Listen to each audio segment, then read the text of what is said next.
Welcome to MSP Unplugged Tech Talk. I am your host, Paco. This is our live show where we discuss different ways to run your IT business, whether it's managed services, consulting, break fix, or anything in between. Our call to action, TechCon Unplugged 2021. It will be in the beautiful Aloft Hotel in Chicago or Rosemont, September 17th through the 19th. Learn from amazing panels to help maintain and improve your business, meet vendors to find products and services that can save you time and money, and more importantly, rub elbows with your peers in the community. Get your tickets now before they sell out for $199. Just so you're all aware, it is on track where Illinois and Chicago will be opening up to full capacity. So we will be able to release those restrictions that I've mentioned time and time again in the previous shows, but we would love to have you there. We worked out some great deals for parking and the hotel stay at about $124 a night. And again, we're looking on making this one of the better shows of the year to help provide much value to you. We are actually in process of reaching out to some of the community members, get your feedback as we iron out and get that agenda out here by the end of the month. So if you're interested or just want to sign up for kind of what's going on and some updates, feel free to head over to techconunplugged.com. All right. So as we kind of mentioned, we're going to be switching some things up here. We're going to reintroduce a lot of the one-on-one interviews that we used to do in the past.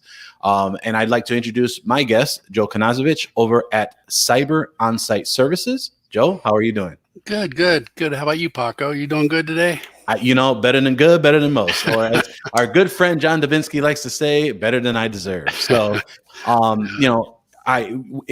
you're a friend of the community. I think a lot of people have seen you on the show before, but I think this is a great opportunity to not only just rehash some of the things that we've talked about, but I think a lot of people are really wanting to understand, a little bit more about how you do business and things of that nature. So, you are located in Fort Wayne, Indiana. And you've been in business for about 11 years now. That's correct. Why don't you tell us a little bit about your origin story, quick 60 to 120 second about your business and how you came about?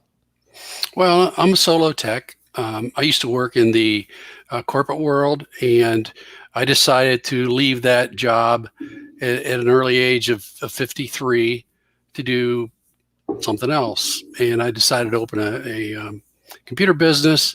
And again, it was 11 years ago, and pretty much I'm not like a lot of people have, or mainly MSP. I'm a lot of break fix yet. Again, I've been in business now 11 years, and I'm 64 now. So, me as a business owner, I'm going to probably start slowing down, winding down a little bit. So I'm a little more particular what customers I take anymore. That's a little bit of my story. I just got tired of, I wanted to do something different, and technology has been a hobby of mine forever. I love it, and turned it into a business, and I would say I'm successful. I get by as a solo tech. And I do a little bit of everything. I do VoIP phones.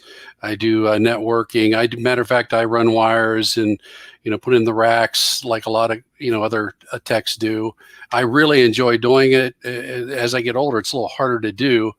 I have a friend that helps me when I got to run a lot of cable, but there's a lot of satisfaction out of that, of course. When you get done, you see what you accomplished.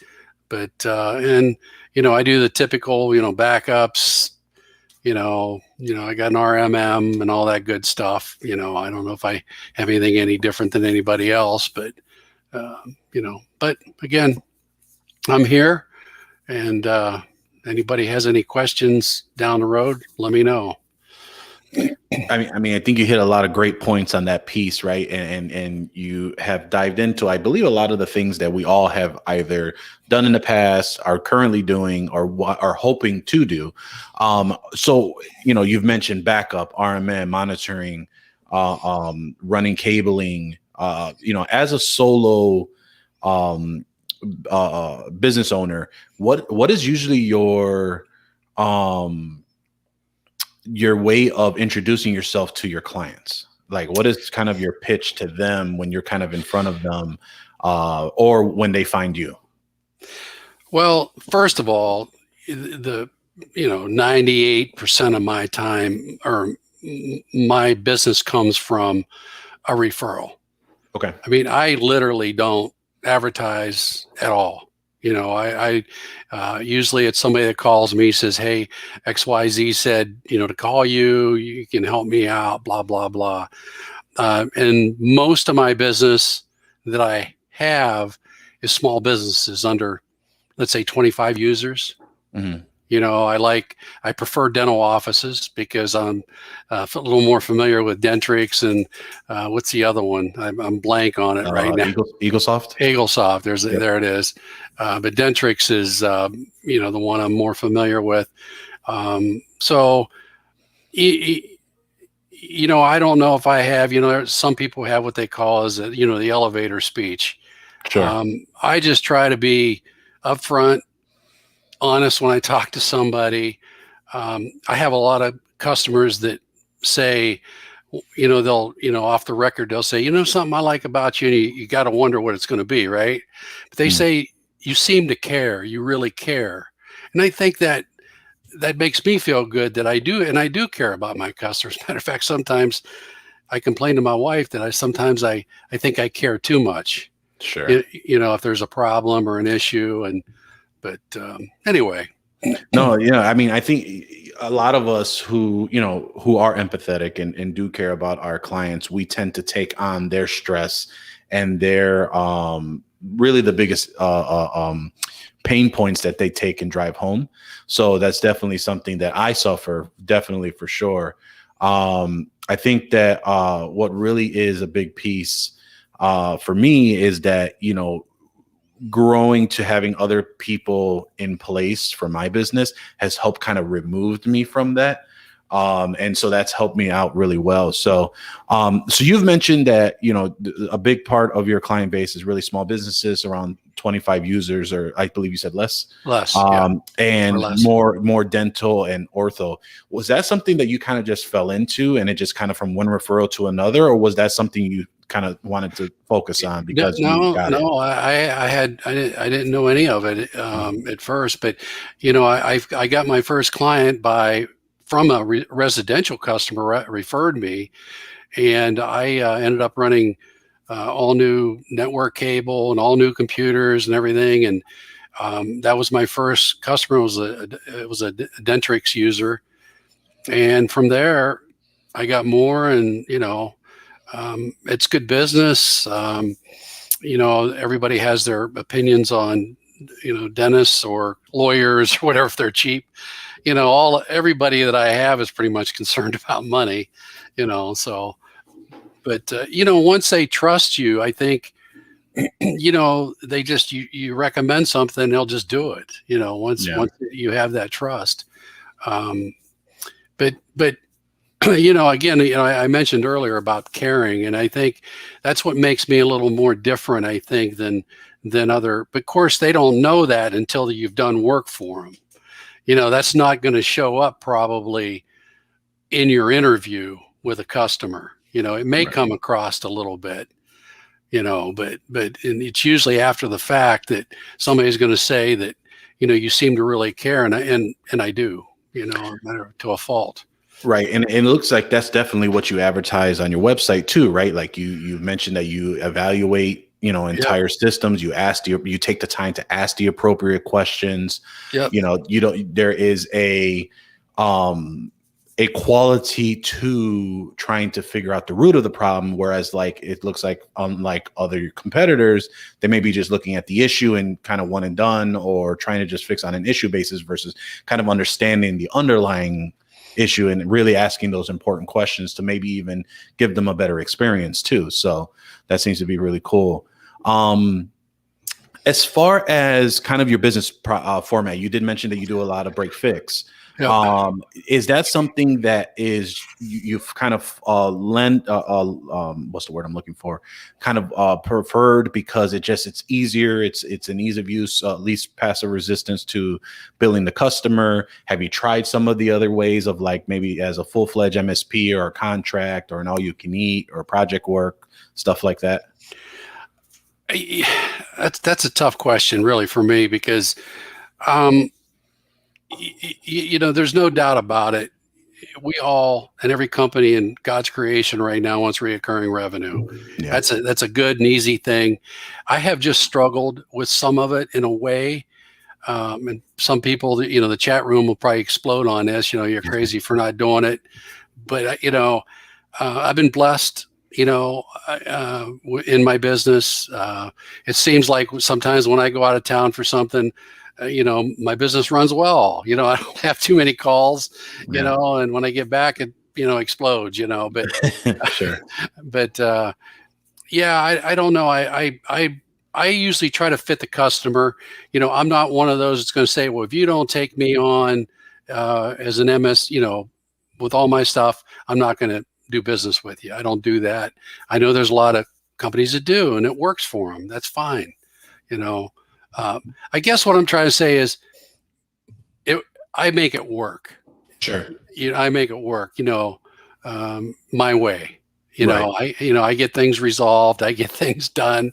Maybe it might take me a little longer than the average Joe, no pun intended, but I make it work, Well, I think that's a big piece, right? Like, I think what we've have always been striving, me and Jeff on a lot of the podcast, and you included with a lot of the other community members, is this business, this role, this job, right? This career is not a one size fits all. You have to figure out what works best for you.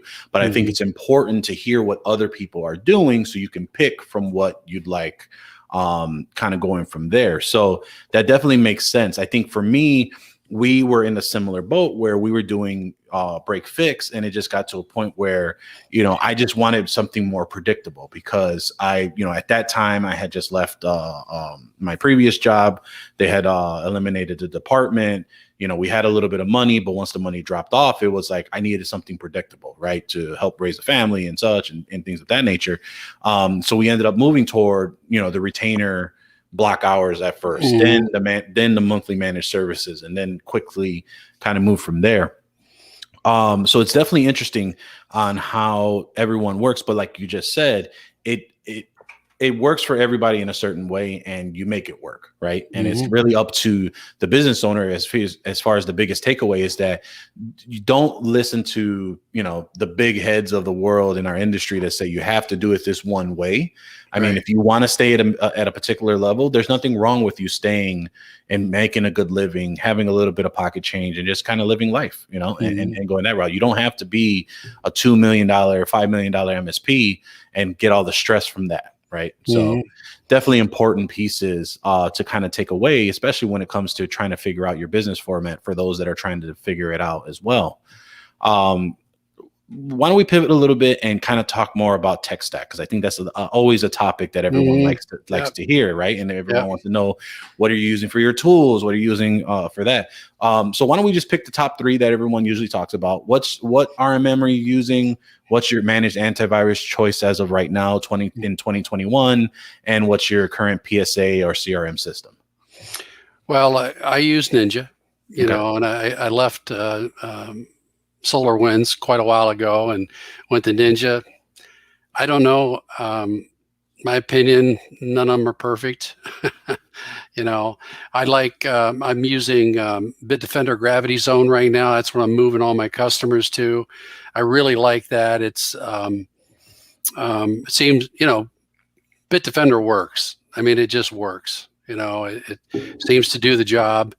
So I like that. And for me, it's got to be cloud-based. I'll be honest with you. I'm not, maybe I shouldn't say this, but, and I'm a big supporter of Malwarebytes, but I don't like having to touch a machine to put another key in, every year. Again, when you're a solo tech, little things like that just matter. Not that Malwarebytes is a bad product by no means, but they do have their cloud version too. I can't remember what it's called, but I think it's a little salty, but it is what it is. Mhm. What else do I use? Oh, for PSA, I use QuickBooks Okay. for my invoicing, and I use OneNote for Okay. a lot of my taking notes for customers. It's got 2FA on and stuff like that, but I'm not using any special products that's encrypted. That's, again, that's what I started with. Maybe if I would have, looked back 10 years, maybe I should have maybe changed to something else, but I didn't. And I'm still using what I did when I started, because it takes a lot of effort to change this stuff to another product. That is 100%. It's a lot of time, and you have to evaluate, is it best just to keep doing what you're doing? And is it going to save you that much time after the fact, Right. Yeah. So, I mean, a couple of things there, like you mentioned, Bitdefender Gravity Zone. We also use that here. Fun fact, Bitdefender will be on next week for anyone who wants to tune in for next week's show. So Heather, their global marketing, and Jason, who's their VP of who's been on a lot of the rounds of the channel, speaking about Bitdefender and kind of the details and such of that. So that'll be pretty cool to kind of talk to them and pick their brain and what they're trying to do for the channel as well.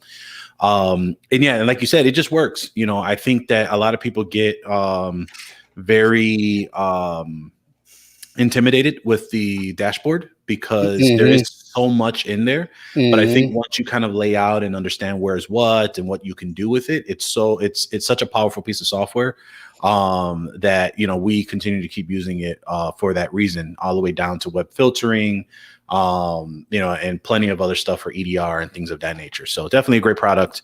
I can't say much more about that. We love it here or we use it. RMN and PSA, like you said, I think that once you start with something, especially with a PSA where you're storing all your information, it's so hard to move from there. I think back in the day when we were trying to consolidate efforts, we were a Ninja user previously, and we combined it with Repair Shopper, and trying to move the data from Repair Shopper to, I think at the time Ninja had an integration with Excello, which is their PSA of choice with their integrations. I mean, I could tell you that the amount of time it would have taken to kind of get everything running the way it did, it's so much easier to switch an RMM, but it's 10 times harder to change a PSA. Because your entire life is in there, right? And so we actually ended up having all that data. So when Synchro came about in 2017, that introduced that RMM component, that's what made us make that jump where we can kind of keep everything in one place. And, again, having all the integration, all that set up, and then, their constant improvements that they've had over the years.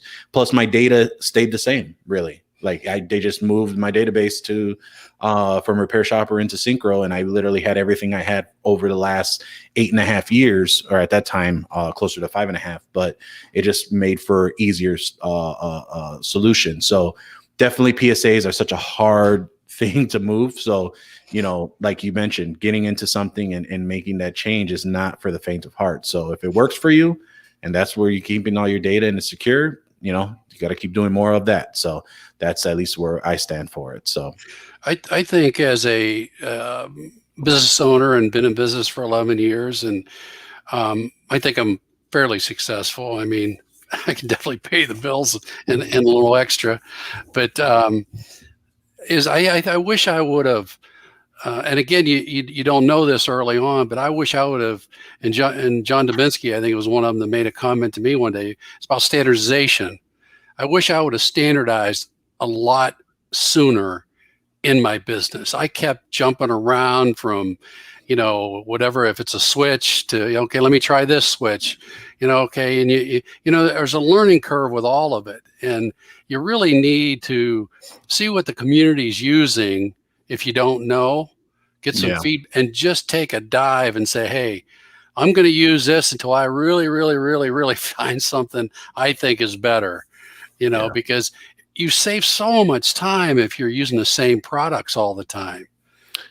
I mean, I use, I've moved, and you know this, to Ubiquity, Mhm. and that's what at first I struggled with it. Now I can set an AP up or a switch or whatever in no time. Yeah. I use Hostify with it, which I love, but, I mean, I just think, if there's listeners out there and you're new, try to learn to standardize as much as you can. Don't be swapping from, an HP to a Dell, from a Dell to a Lenovo. I mean, I think it's just smart to make it easier on yourself. Now, if you've got employees, maybe it's not as hard. I don't know. Maybe it's worse. It could be Yeah. worse, but that's my opinion anyway. I wish I would have, you know, did that earlier in my business. Well, I think you hit it right on the head. Like, I think what you don't know, you don't know. And I Yeah. think that, having a community is so powerful. I mean, I think I was doing it for about 15 years, about 16, about 14, 15 years on my own. And then once I got familiar with the community, the Technibbles of the world, Podnuts, and funny enough, it was through Technibble to find Lisa Hendrickson, who was on the network at the time. And then Lisa Hendrickson introduced me to Podnuts. Podnuts introduced me to Jeff. And then the story goes from there. Right. So it's getting involved in those trains, in those communities that really allow you to, get on top of things. And I can tell you that the first year of me being involved was so much more valuable and got me so much further than what I was doing the previous 15 years. So it was definitely interesting for sure. What are kind of some of your, you mentioned Ubiquity. What are some of your favorite hardware vendors that you're currently using right now? Networking, we got Ubiquity. What are some other for maybe tools or PCs or anything like that? Well, PCs, typically I used to sell a lot of HP Pro books for laptops and stuff. And I had an issue not too long ago with one of my customers where it was 1 year and 1 month out of warranty, and it looks like the motherboard shorted out or something. I don't know. And I called, HP up, and they weren't going to warranty it. They weren't going to offer me an extended warranty or nothing. So I'll tell you, I moved, and I sold a lot of Dell too, and now I'm pretty much a Dell person. I mean, that can happen to anybody. Okay, the warranty's over, but I just look at it. I've had Dell before where, the warranty's gone. They said, just you do an extended warranty, we'll fix it. That's what you'll want, and I've been very pleased with Dell, but like I said, I was an HP, person for quite a while, and I moved to Dell again. I'm trying to standardize, and that's what I'm everything I sell now is pretty much Dell, Optiplexes, the Latitudes, all business class stuff. I don't sell any, I'm not saying I don't sell any consumer, stuff, but I do have some residential customers, and, and let me add something to that. And this will probably hit home for a lot of people. I really care and I really focus on all my customers, but I don't have the same tolerance, I think, for residential customers. And it's a fault of mine. You know what I mean? I don't know why that is. I think I get tired. When you first start your business, any business is what you want, right? If it's residential or if it's small business, you want it all. And then I think now that I've been in business 11 years, I still wonder why I'm still doing residential. I'm really not taking on any new residential, but I still take care of my existing customers. Sure. And I just don't have the patience I should have.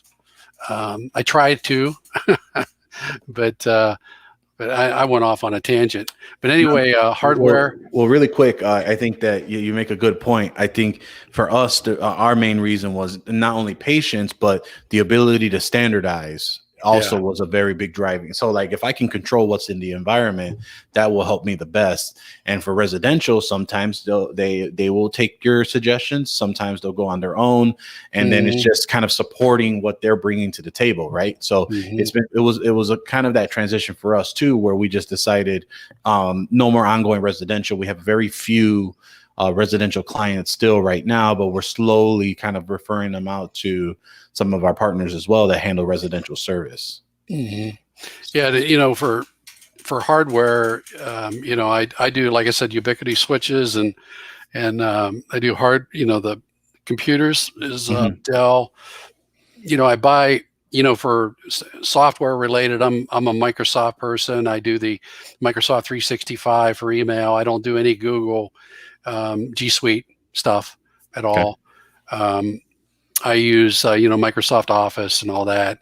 And I have cloud services for backup. I use Magnusbox and Infrascale both. Both of them serve a purpose for me, and I've had Infrascale for many years. Most people haven't even heard of it.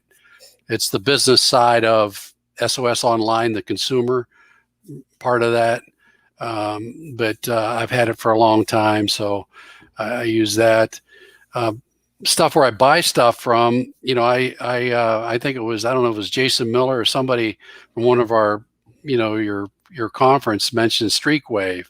I buy most of my Ubiquity stuff from Streakwave. I can get it the next day. I mean, the prices are great. They're good to deal with. You can buy them on Amazon, and I do buy a lot of stuff on Amazon, but I use Streakwave for nearly all of my Ubiquity stuff. So anybody that's, should check it out, because pretty much I'm guaranteed to get it the next day. Nice. Where it varies with Amazon. That's for sure, especially with the logistics that they changed, where it's not UPS or FedEx anymore. It's kind of their delivery trucks. It's a hit or miss for me when it's one of their trucks coming through. But really quick to rewind, go back on something. So you mentioned that you offer Office 365, Microsoft 365. Who are you going through right now? I use Pax8. Okay. I'm a Pax. Yep. I like them. I used to be a SureWeb. I used to use them as a vendor. And I just, I wasn't quite as happy with the support with them a little bit. And I heard a lot good about Pax8, so I switched over. I have everything with them now. I'm very happy. I don't know. Is that who you use too? Yeah, that's who I use. Yeah, I've been using them now for, I want to say 2-3 years, because we were a big Google workspace, formerly G Suite users for 5.5 years, and we just got to the point where 80 to 90% of our users were Microsoft 365 users. Right. So we could set them up, we can do we could do all the basic stuff, but we didn't know much about the internals. So we felt that we needed to live in that environment to better support it. Right. And rightfully so. Like, we're so much more in depth. We're so much more immersive on understanding certain things. And a lot of the help with the community, Pax8, making that transition very smooth. Things have been going really well for that. So we use them as well. Yeah, and like I said, I use Magnusbox and Infrascale for cloud. Help me out here. What else is there?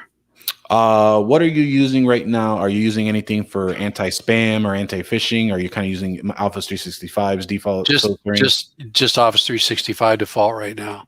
Gotcha. And that's definitely a problem anymore with spam. That's for sure. Sheesh. So we've had to implement a couple of things on our side too. We got Proofpoint for anti-spam, which if you're a Pax8 partner, you do get some NFR licenses for that. And then we're like it. Yeah, I really like it. I mean, I've used a few of them. I think that I have not dived into the Microsoft 365 spam filter as much lately. There's definitely their Microsoft Defender, their ATP stuff that they have that you can enable, and I have a lot of success with that. I hear a lot of people with Proofpoint and Mimecast. Those are two big, kind of the two anti-spam giants is what I've heard from speaking with some of the MSSPs out there. And then, there's a lot of anti-phishing solutions that are there as well. We're just using Cyberfish right now because that just is the additional layer on top of if it filters through the spam. There's some AI technology that goes through, and Cyberfish is the one we use. But yeah, I think for a lot of those, it just took years of trying to assemble that software list because we are trying to adhere to the Nist cybersecurity framework, which obviously is the 5 steps of identify, detect, protect, recover, and respond.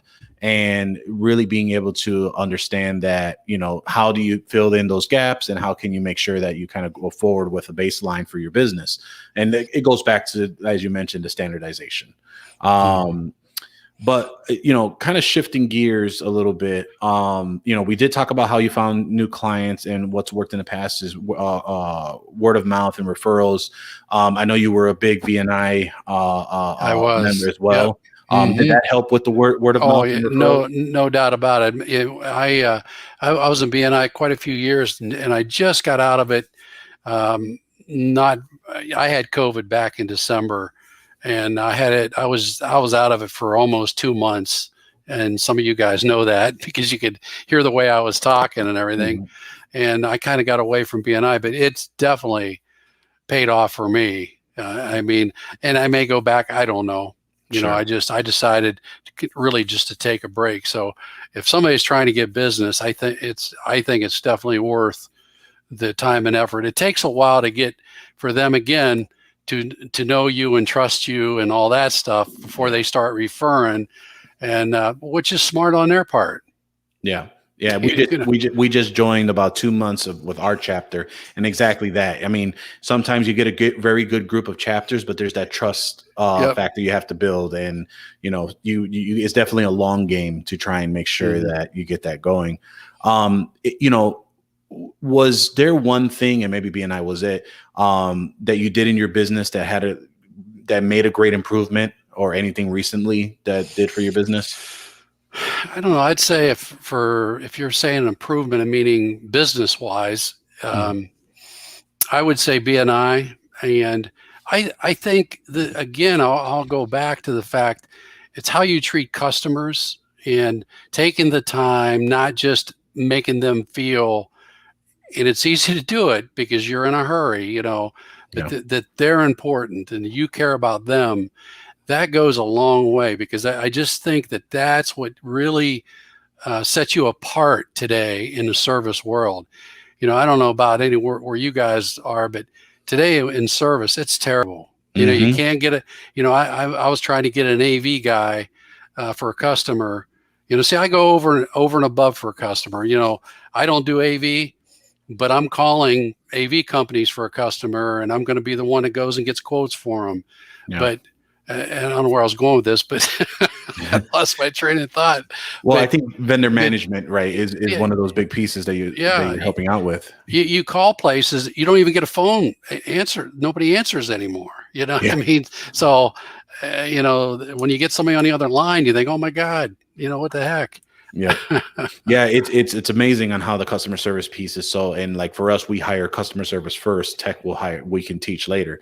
That's right. And you're right. Like a lot of prospects we talk to, they'll say, how's your culture there? That's becoming a new question that I'm getting more and more, because our last guys, they just talk down to us. They treat us like we're idiots. They're condescending. Yep. And it's really disheartening to hear all that, because really it should be, we're the source for their help and success, not a dreaded call because they have to deal with us to get their issue resolved to move forward. Right. So that's a huge piece on there. So what would you say probably is one of your biggest mistakes or things that you would change for your business? Well, I'd say that, and I already mentioned it, is I would have standardized probably sooner. Okay. And I probably would have tried to focus on a PSA, some things like that. And I'll be honest with you, I had friends that mentioned certain things early on, and you're using what you're using, you just keep on going. And then later you think, maybe I should have switched to that, But you know, some vendors I use, I was never finished that up, but I use Tech Data. I don't know if anybody here uses Tech Data. You know, going again, Amazon, I have an Ingram Micro account, which I don't buy a whole lot through them, but you know, I'm probably just like everybody else. You know, Amazon is a good place, you know, to get decent, but it's nice building a relationship with a vendor. Yeah, that's like PAX 8 or whatever, you know. So yeah, it's definitely a great piece where you have a vendor that cares and that you can tell they truly do care, even if it's a great rep on a big company. Like it's just so much better. Like we're a huge Cynics purchaser just because our rep Gemma, who is our main rep, she stayed with us for so many years, you know, and that's very rare in the distributor world. Because like, you know, D&H and Tech Data and like, well, Tech Data, I think they do things a little bit more formalized, but D&H for us, we left their distribution because it just seemed like there was a new rep every single time and it was just hard to keep up with it. So we ended up doing more business with Cynics, but so it's going to be interesting with this Tech Data and Cynics merger to see how that kind of is going to work out. I know a lot of people have some concerns. Some are excited. I think there's a lot of great opportunity there as well. So I think even Dave Siebert over at SMB Tech Fest said, like, you know, I think there's going to be some great opportunities here. So that'll be good.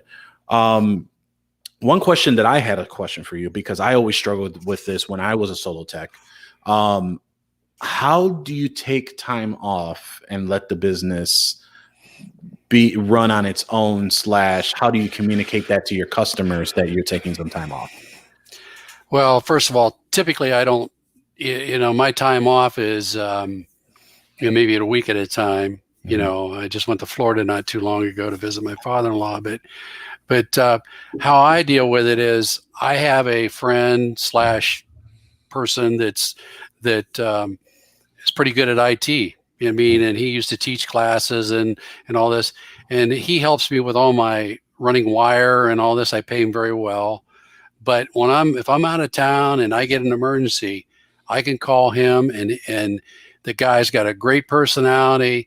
He usually fixes anything, and he's always willing to help me. So that's how I deal with it as a solo tech, because it's hard, you know. Most of the time, most of the customers, if it's nothing real urgent, hey, I'll wait till you get back. Gotcha. Well, sometimes you can't do that, right? You know. And I said, hey, I'll call, my friend, and I'll call him up, and he'll run over right away and take care of it.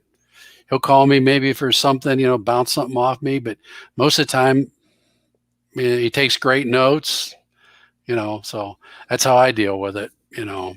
Gotcha. And we can do so much remotely now. Right. You know, I mean, if I have to, which I try to stay away from if I'm out of town, but you know, sometimes you can't, you know. You know, just recently when I was in Florida, I had a customer here in Fort Wayne. The person who works for him, an employee calls me she's from Dallas. She says, Joe, our email's not working and it's on Microsoft 365. So what do you mean it's not working? You know, so I sent her an email and it bounced. It didn't go through. So when I started, what the heck's going on here? You know, and so I started looking it up, and I went to MX Toolbox and looked up DNS. The DNS records were changed to another DNS. There you go. So I called the owner up. I said, hey, what's going on? You know, and he said, well, I got somebody doing my website now, another company. Well, they moved all the DNS records to another DNS, but didn't do the email. Yep. So, you know all about that, you know. Yep. But, you know, but I seemed like I kept calling, and I sent the guy the information to put in. It took over a day before he put the information in for the DNS records. Wow. You know, it's like, it was terrible. And I ended up, he said, well, I did it. And I said, well, give me the login information. I went, and it was in wrong. Oh, of course. Of course. He don't care. It's not his website. Yeah, man. If there's one thing I can tell you is that I always have a hard time with web developers more than printer guys. Like that's my story. Like web developers always cause me more pain than usual, for whatever the case may be. That's definitely for sure. But like you said, I think the help with having a colleague or, having someone in the community that you can rely on, it goes a long way, especially if you're solo tech. And then it also helps you without having to worry about hiring another employee or hiring someone else, or, subcontracting works great as well. That was something we did early on. And, investing in things like an answering service or stuff like that to kind of take the calls for you if you, need to step away and go from there. So I will go ahead, before we end this off, I want to see if there is what is like one tip, maybe even a story that you want to leave with the audience to, that was something that you found on early on, or even now that you just can't, live without, not do anymore, or something of that nature.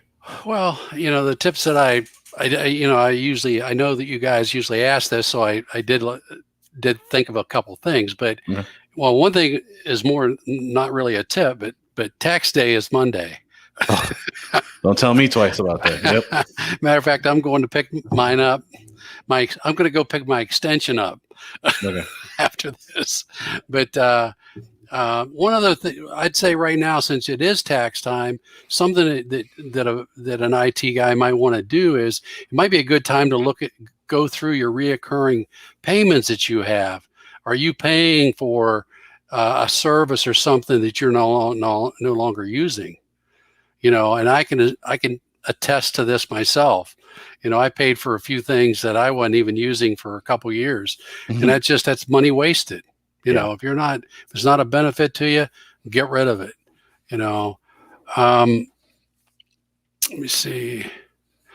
That's pretty much it. The other thing that I would say that it's very important for me as a solo tech, as a tip, is make sure you got your contact information for your vendors with you at all times. If you are out on a job, you don't want to be looking through your emails trying to find the contact information. You want it in your phone so you can make a phone call if it's PAX 8, Tech Day, whoever it is. Synology. Intermedia now, that's who I use for my VoIP service. I've been very happy with them. I really like it. Good company, so if anybody's looking for VoIP service, again, I'll put a shout out to Jason Miller. He's the one that kind of, I talked to him about that, and he's a big intermedia vendor now.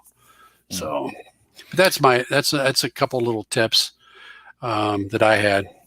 Gotcha. Yeah, I think that's a big piece, especially, if you have a PSA, if you have a documentation center somehow, like a OneNote or whatnot that you use, they all have mobile apps, and they should have a mobile app. So, it's easy to go into there, get all that information in there, make sure you kind of prep yourself for that type of stuff, because I know I've been guilty of trying to figure out an account number that was given to me, and I searching through the emails is not searching properly. There's no internet connectivity sometimes. So, having that as a downloaded app offline works out very, very well.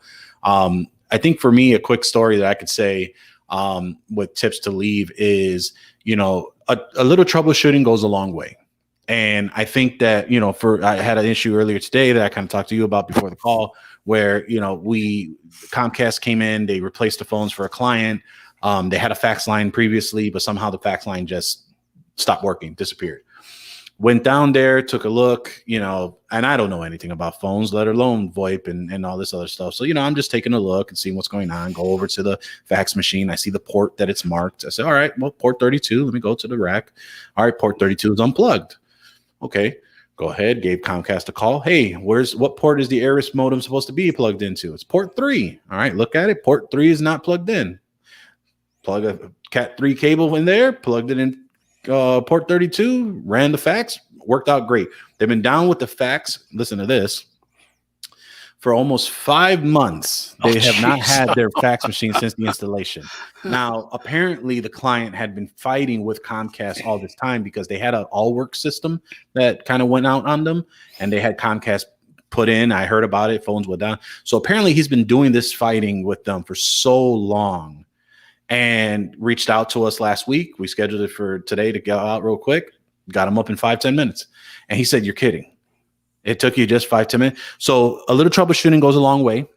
And then 2, always drop by and drop a note to your clients, because you never know if they're struggling with something just because you don't know, or, that they don't want to reach out to you because they feel like you're busy. Because we always hear that, right? "Oh, we thought you were busy. We didn't want to bother." And you got to educate them that, no, this is why you're paying us. Like, we do want you to give us a call no matter what it is, just to make sure that we can help you out. Some have a policy where if it's a yes or no answer, there's no charge. Some have, minutes that they go of. And if it goes above a certain minute threshold, then there's a charge too. So give a call to your clients, see how everything's going, because a check-in will definitely go a long way. But yeah, Joe, I mean, I really appreciate everything that you have, we talked about today. Appreciate you coming out on the show. Is there anything that you want to leave off before we go ahead and wrap up? Now, if you want to get a hold of me, you can go to Joe at cyberonsiteservices.com. Send me an email. I'm on Facebook also.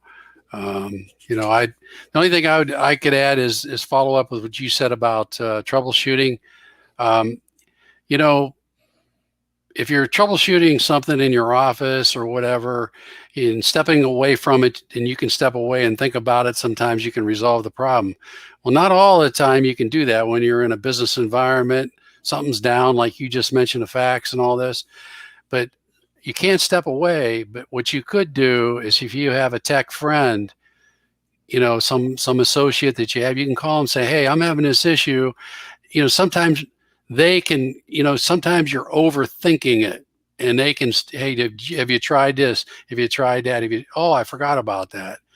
So calling somebody, if you can, everybody's busy, so I would add that to your troubleshooting, especially in a critical situation. Sometimes you make it more difficult than it needs to be. Yeah, I mean, and if for someone who's listening and does not have a ability to, or has a tech person they can rely on, definitely join our Facebook group. Join our Facebook group. If you support the show, you can head over to patreon.com/MSP Unplugged. I think it's $1 a show right now. And we'll drop you right in there. And there's a huge community. So, and for those that are a part of the community, don't forget to post in the community with your questions. I mean, I think that's what we're here for. John has recently returned, as we mentioned in the last episode. So, he's helping kick up a lot of great conversations and moderating that group. As me and Jeff are just all over the place nowadays. So we really appreciate him taking care of that for us. So yeah, definitely, if you don't have a place, you have a place now to kind of come in.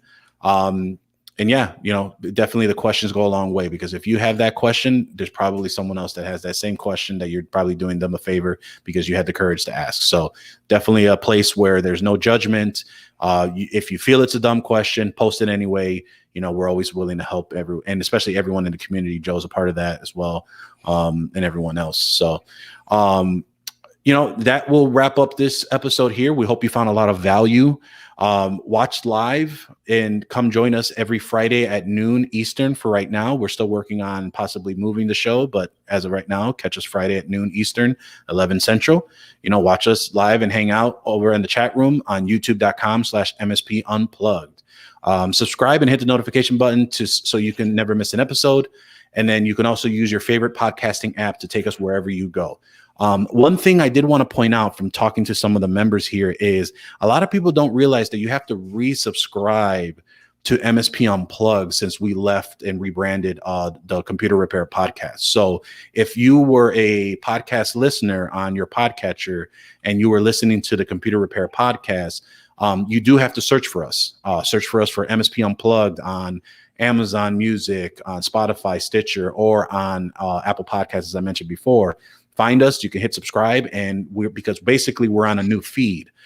So that new feed is basically not on the same Computer Repair Podcast one. So all the shows from the previous are on the YouTube channel, but to subscribe on the audio format for MSP Unplugged, search for us, resubscribe.